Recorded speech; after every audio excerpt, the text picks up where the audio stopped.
For 3,000 years, an ancient human warship floated inside a dead star system. It had no crew, no lights, and no heat.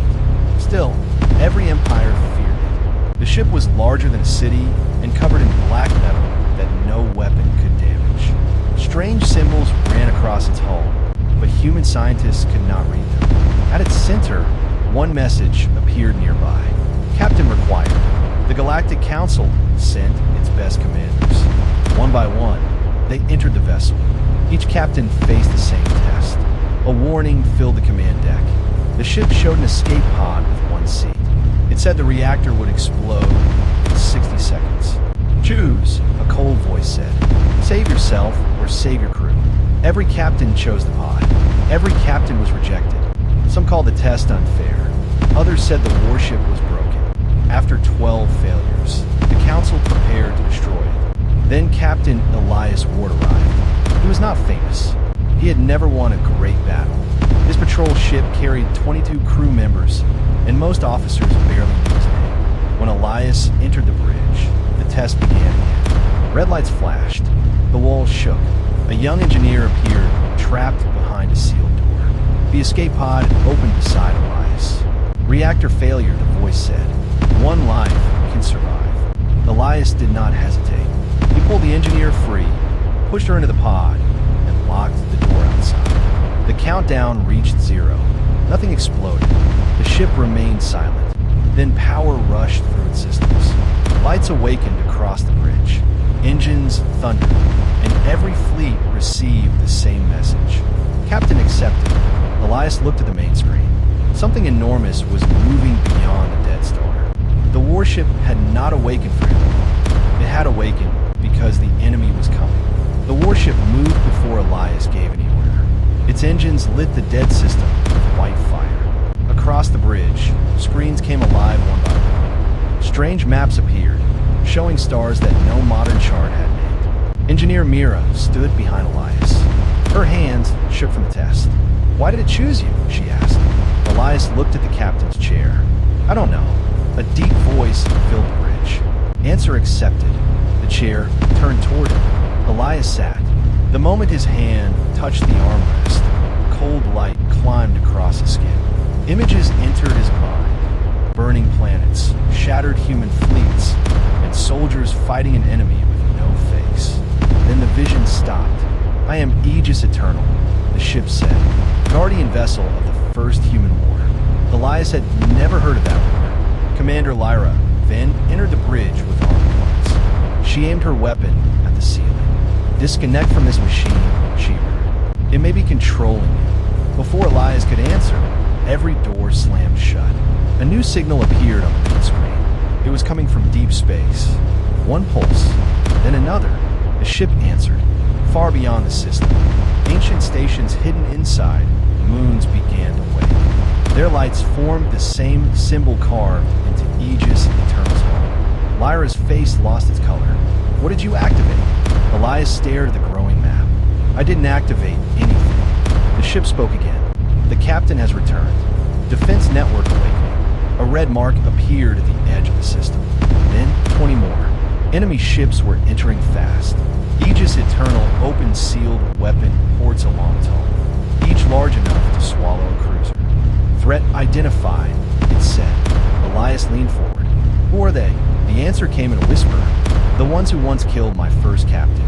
The enemy fleet crossed the edge of the dead system without warning. Their ships were long, narrow, and covered in silver armor. Each one carried the mark of the Dravic Empire, a power that had ruled half the galaxy through fear. On the bridge of Aegis Eternal, Elias watched 300 warships surround him. A face appeared on the main screen.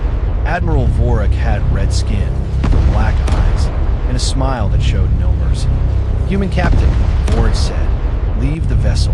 You will be allowed to live. Commander Lyra stepped closer to Elias. He is lying, she whispered.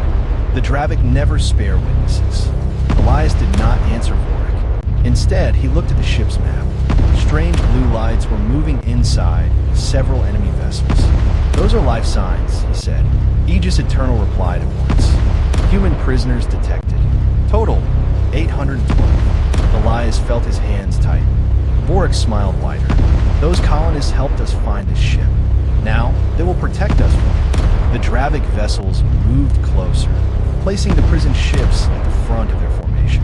Aegis Eternal opened its weapons. Enemy fleet can be erased in 9 seconds, the ship said. But the prisoners? Elias asked. Survival chance, 0. The bridge became silent. Vorik raised one hand. Your choice, Captain. Surrender your ship or kill your own people. Every officer looked at Elias. The warship waited for his command. Then Elias noticed one small path between the prison ships. It lasted less than 2 seconds before closing. He stood from the chair. Do not fire, he ordered. Take us through that gap. Lyra stared at him. That path is impossible. Aegis Eternal answered before Elias could. For another captain, yes.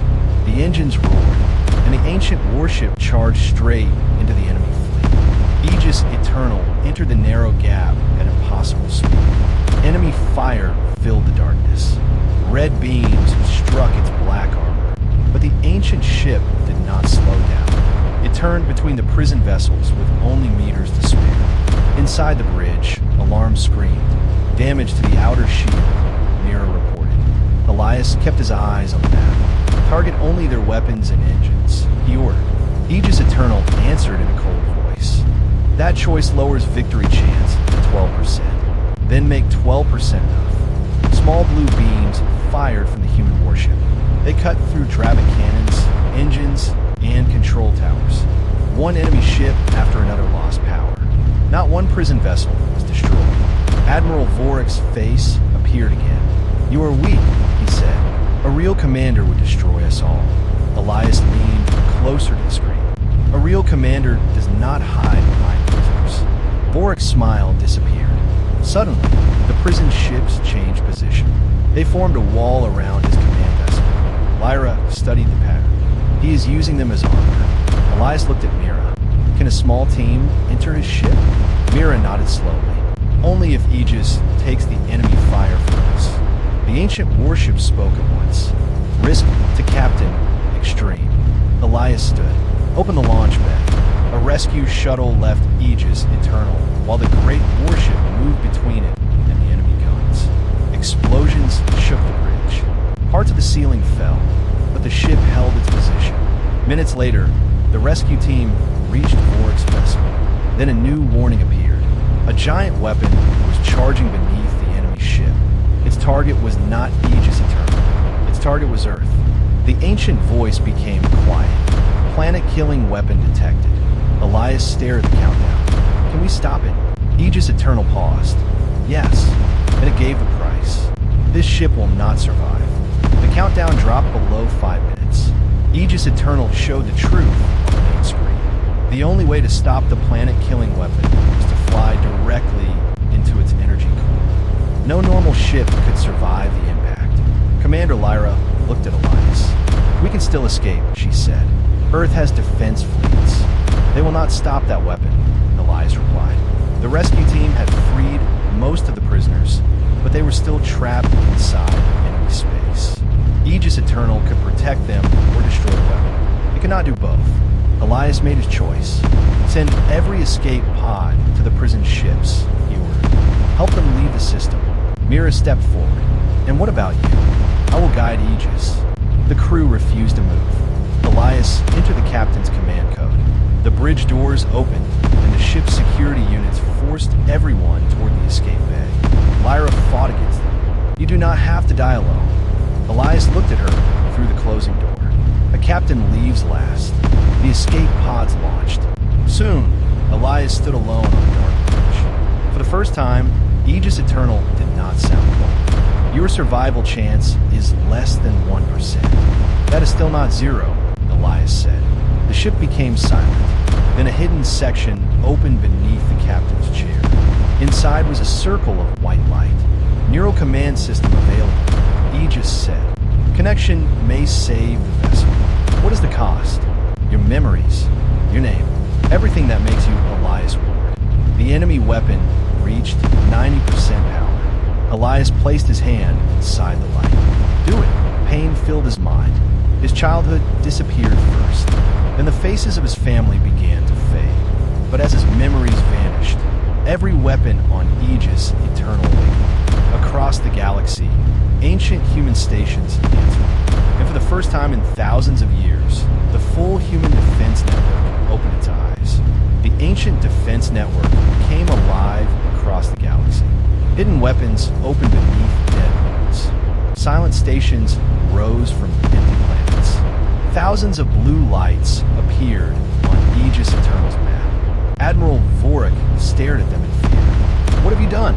he shouted. Elias could barely remember his own name, but he still remembered his duty. "Stopped you." The planet-killing weapon fired.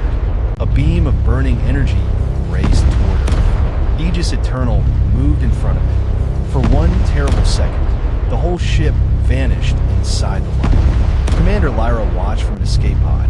She believed Elias was gone. Then the beam broke apart. Aegis Eternal emerged from the fire, covered in white energy. The ancient stations had joined their power to its shields. The warship fired once. It shot past through Vorik's fleet without destroying a single vessel. Every Dravik weapon, engine, and control system shut down at the same moment. The planet-killing weapon went dark. Vorik tried to escape in a small shuttle, but his own officers stopped him. They had seen Elias risk his life to save humans, aliens, and even enemy soldiers. The war ended without another shot. Days later, Elias woke on the bridge. Mira and Lyra stood beside him. "Do you know us?" Mira asked. Elias looked at their faces. He felt that they mattered, but their names were gone. Aegis Eternal spoke softly. "They are your crew." Elias slowly smiled. "Then I will protect them." The Galactic Council soon demanded control of the ancient ship. Elias refused. Aegis Eternal would not become a weapon of conquest. It would defend every peaceful world. Across the galaxy, a final message appeared on every screen. The Guardian has awakened. Harm the innocent, and humanity will answer. Far beyond known space, something ancient received the message, and something answered back.